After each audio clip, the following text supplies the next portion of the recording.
Your thoughts are as far as the culture goes. Everyone always talks about, youth today or the culture and obviously culture is constantly changing, and this breed of kids is very different from the older group, and, obviously there's also a culture in the current adults today, so you can talk about that as well, but how does that affect the topic of the nature of being able to learn creatively or creative learning?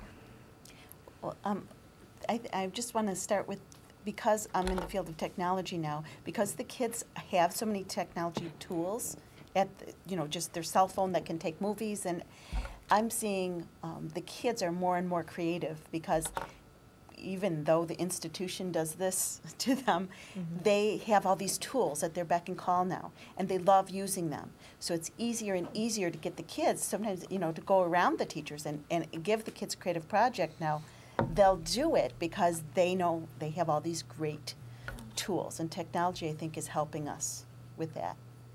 It's interesting because and my gut is to say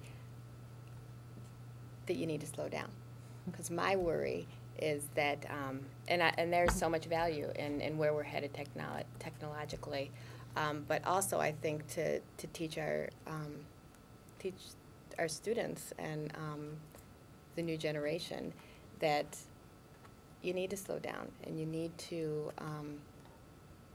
the face-to-face time is really important. I think that whole community thing, and it's almost a rarity, to sit around the table at home around dinner time, but that's how I grew up, and I know a lot of people did, or not around the table, but at another point, and that time to talk and to share, where it's quicker to IM, and it's quicker to, hang out on your BlackBerry and everything else. And I'm so technologically not even savvy, so I don't even know if I'm saying those things right. But I'm seeing people, that is constantly going on.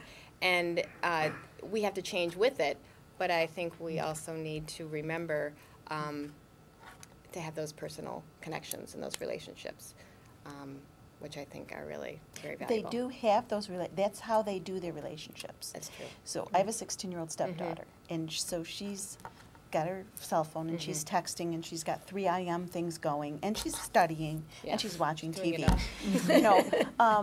But that's the way they communicate. And even my boys are older now, and they're grown up and out of the house, but they would there'd be 3 boys in the same room on their computers, and they're in the same room, and they're playing a movie or playing a game together, and they're texting each other and talking to each other in the game. But if they were in that same room without the computers, they wouldn't be talking to each other. That's interesting. So they work, so it's a different, I can argue both ways because I prefer the face-to-face myself, but I'm older. That's how they communicate with each other, and it still is communication. This is their reality. Yeah. Right. It's different than we're used to. And we talk about there are actually 4 generations in the workplace. It's not just the youngest individuals kind of up and coming and knocking on the door trying to get a job. It's other generations that have come through. What is it? There's a generation before the baby boomers, Gen X, Gen Y, and I'm sure there's going to be another one soon. Gen Z. There you go. There's a Z. Okay. And what we've seen, and we've had a lot of folks come to us and say, I have no idea what the heck they're talking about. They come in flip-flops, and they want to, come in late. And so it really does kind of boil back down to communication. And it is very important to be able to teach and nurture creativity across generations. The key, I think, is going to be how do you communicate that and how do you nurture that? Because everyone has a different approach, a different style.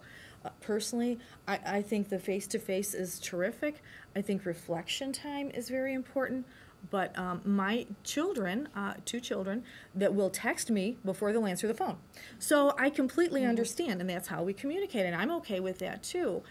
But as you walk into the workplace, whether it's education or otherwise, and you're trying to communicate this creative problem solving thing, how will you do it and how will you engage all of these generations, not just the 4 that are there, but the ones that are up and coming. And I'm sure even perceptually, Mary Beth, you and I are different ages. Wow. We're very different, right? Okay, so you may have a preconceived notion of me, and I may have the same of you.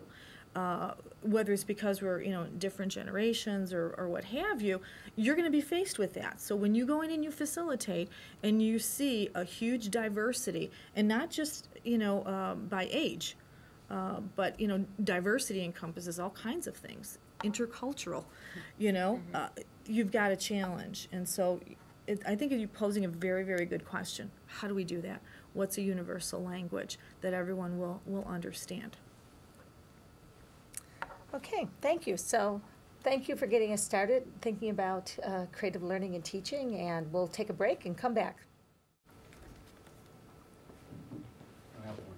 And this will be more on topic in terms of curriculum. In 635, Sue has assigned us a very interesting article by Sternberg that presents a leadership model that's really related to curriculum. It's called WIX, Wisdom, Intelligence, and Creativity.